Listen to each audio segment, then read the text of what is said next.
ये कहानी तब शुरू हुई जब मैंने जंग के मैदान में अपना एक पैर गवाह दिया। इससे बुरी बात तो ये है वो जंग में हार गया था। अब मेरे पास मेरा परिवार है जिसमें मेरे 2 बेटे और मेरी वाइफ है। कहानी अब आगे शिफ्ट होती है। यहाँ पर कुछ गुंडों ने जॉन बिल्शन के जानवर के बाड़ों को जला दिया होता है। आवाज सुन के जॉन बाहर आग बुझाने के लिए जाता है, तभी पीछे से एक घुड़सवार हमला करता है। एक पैर न होने की वजह से जॉन बिल्शन इसका मुकाबला नहीं कर पाता है। ये घुड़सवार इन लोगों को 1 हफ्ते का टाइम देकर चला जाता है। विलियम इस आग को बुझाना चाहता है क्योंकि इसके अंदर जानवरों का चारा भरा होता है। आग अब बहुत फैल चुकी होती है पर विलियम अभी भी अंदर होता है। जॉन जब ये देखता है तो ये विलियम को बाहर खींच लाता है। इस सब से जॉन का बेटा बहुत गुस्से में हो जाता है और ये जॉन को खरी खोटी सुनाने लगता है। जॉन एक किसान है। आज से कुछ महीने पहले जॉन ने हैरी से पैसे उधार लिए थे और इस उधार में जॉन का घर और इसका खेत दांव पर लगा होता है। इस साल बारिश का नामो निशान तक नहीं होता है और फसल पूरी तरह से बर्बाद हो गई होती है। इसलिए जॉन इतनी जल्दी अपना कर्जा नहीं चुका सकता है। जॉन की वाइफ इन लोगों को यहाँ के मार्शल से बात करने के लिए बोलती है ताकि वो कर्ज देने की मोहलत को बढ़ा सके। अब जॉन अपने बेटों के साथ उन सब जानवरों को लेने के लिए जाता है जो रात यहाँ से भाग गए होते हैं। यहाँ पर हमें वेलवेट को दिखाया जाता है जो अब तक 30 डकैती और बहुत से लोगों को मार चुका होता है। इसके साथ इसकी पूरी टीम होती है। आज ये फिर से इस सरकारी अफसर की बग्गी को लूटने वाले हैं। इधर सरकारी अफसर के पास भी गन मशीन होती है। जैसे ही इन दोनों का आमना सामना होते ही ये लोग एक दूसरे पर गोलियां चलाने लगते हैं। वेलवेट के बहुत से साथी मारे जाते हैं और सरकारी अफसर यहाँ से बच के भागने लगता है। इसीलिए वेलवेट जानवरों के झुंड को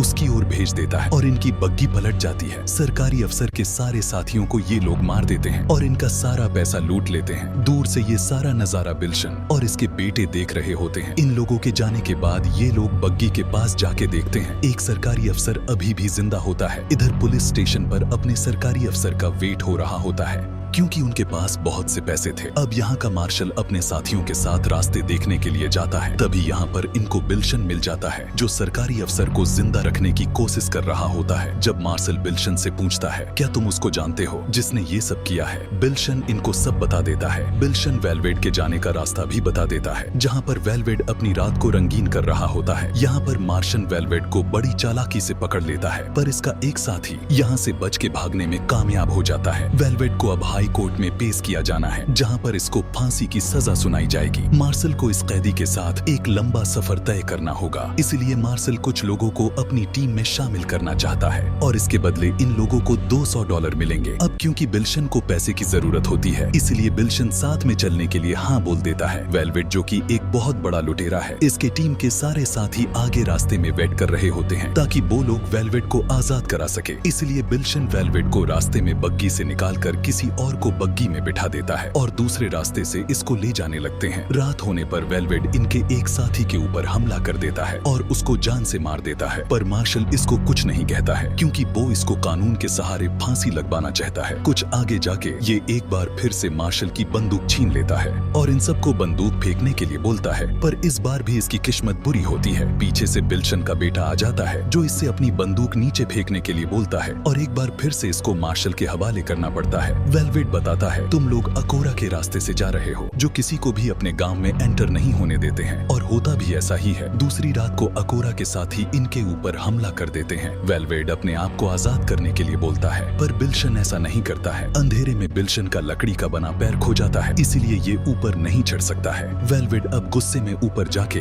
अकोरा के सभी साथियों को जान से मार देता है और नीचे आकर बिल्शन से हथकड़ी की चाबी मांगता है पर बिल्शन चाबी को दूर फेंक देता है और वेलवेट बिल्शन के मुंह पर लात मार के यहाँ से भाग जाता है। इधर वेलवेट के साथी उस बग्गी को पकड़ लेते हैं पर उसके अंदर इन्हें वेलवेट नहीं मिलता है इसीलिए ये सब दूसरे रास्ते से वेलवेट को बचने के लिए निकल पड़ते हैं। इधर बिल्शन जब होश में आता तो वो देखता है वेलवेट यहाँ से भाग गया है। मार्शल कैसे भी करके उसको पकड़ना चाहता है पर वेलवेट अब अकोरा के इलाके में पहुँच गया होता है। इसको अकोरा पहचान लेता है और जल्द ही इसको बंदी बना लेता है। अकोरा इसको मारने वाला ही होता है। तभी यहाँ पर मार्शल आ जाता है जो इसको सरकारी आदेश सुनाता है पर अकोरा इससे अपने भाई का बदला लेना चाहता है इसलिए इसको जान से मारना चाहता है। बड़ी कोशिश के बाद ये लोग वेलवेट को आजाद कराने में कामयाब हो जाते हैं पर इसी बीचे इनके एक साथी के गोली पड़ जाती है। अब मार्शल इन सबको अपने उच्च दर्जे के अफसर के पास लेकर चला जाता है जो मार्शल से बोलते हैं तुम इसको हाई कोर्ट में पेश करो। आने वाली ट्रेन जो कि 3:10 पे आएगी, मैं चाहता हूँ तुम उस गाड़ी से इसको यहाँ से लेकर जाओ। वेलवेट का पीछा करते हुए इसके साथ साथी भी यहाँ तक पहुँच जाते हैं, जो इस सरकारी दफ्तर को चारों तरफ से घेर लेते हैं। ये लोग वेलवेट को पकड़ने वाले यानी पुलिस के ऊपर इनाम रखते हैं। जो भी मरेगा उसको $200 इनाम दिया जाएगा। इतने पैसों को देखकर बहुत से लोग अब इन लोगों को मारने में लग जाते हैं। यहाँ का मार्शल जब ये देखता है कि उसके खिलाफ बहुत से लोगों ने बंदूक को उठा लिया है,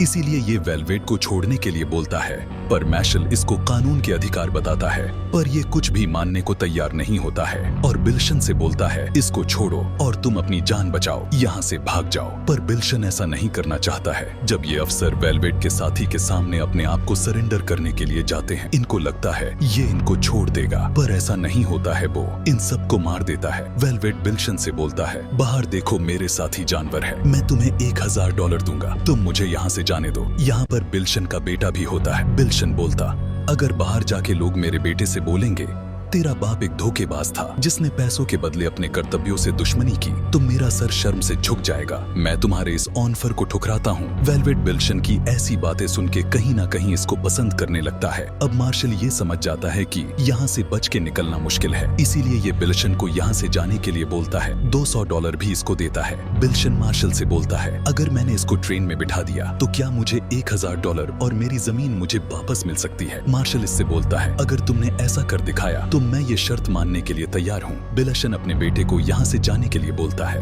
और उसको अपनी माँ का ख्याल रखने के लिए बोलता है। मार्शल बिल्शन के बेटे को यहाँ से ले जाता है। ट्रेन के आने का टाइम हो जाता है और बिल्शन वेलवेट को बचाता हुआ ट्रेन तक ले जाने लगता है। वेलवेट के सभी साथी इनके ऊपर गोलियां चलाने लगते हैं। बिल्शन इसके बहुत से साथियों को मारता हुआ आगे बढ़ता रहता है। एक कमरे में जाने के बाद वेलवेट बिल्शन से बोलता है, तुम ये नहीं कर सकते हो, मुझे जाने दो, मैं वादा करता हूँ तुम्हें नहीं मारूंगा। पर बिल्शन इसकी बात नहीं मानता है और वेलवेट इसके ऊपर हमला कर देता है। वेलवेट इससे बोलता है, हार मान लो नहीं तो मारे जाओगे। बिल्शन बोलता है, एक जंग मैंने अपने देश के लिए लड़ी जिसमें मैं अपना एक पैर गवा दिया और वो जंग हार गया, पर इस बार मैं ऐसा नहीं होने दूंगा। वेलवेट जब इसके ये शब्द सुनता है तो इससे ये बहुत प्रभावित होता है और इसको ये करने में मदद भी करने लगता है ताकि बिल्शन अपना वादा पूरा कर सके, जिससे इसको आत्मसम्मान मिल सके। ट्रेन अब अपने टाइम पर आ जाती है। बिल्शन इसको बचाता हुआ ट्रेन के पास लेकर जाने लगता है। जैसे ही बिल्शन वेलवेट को ट्रेन के अंदर पहुंचाता है, वैसे ही पीछे से वेलवेट का आदमी बिल्शन के गोली मार देता है। वेलवेट के मना करने के बाद भी ये बिल्शन के 2 गोली और मार देता है, जिससे अब वेलवेट को गुस्सा आ जाता है। टोनी को लगता है उसने अपने सरदार को बचा लिया है, इसलिए ये वेलवेट को उसकी गन वापस करता है। पर अब वेलवेट का नजरिया बदल गया होता है। बिल्शन की मौत से इसको बहुत दुख होता है और वो इन सब को मार देता है और खुद को कानून के हवाले कर देता है। ट्रेन के साथ साथ वेलवेट का घोड़ा भी दौड़ने लगता है। बिल्शन का बेटा भी ये मान लेता है कि बुरे रास्ते पर चलना अपने पूरे परिवार और देश के लिए खतरा है और ये अपने डैड को एक हीरो की नजर से देखता है। बिल्शन बस यही चाहता था ताकि उसके आसपास के लोग खुश रहे और इस प्यारी से एंडिंग के साथ इस मूवी का एंड हो जाता है।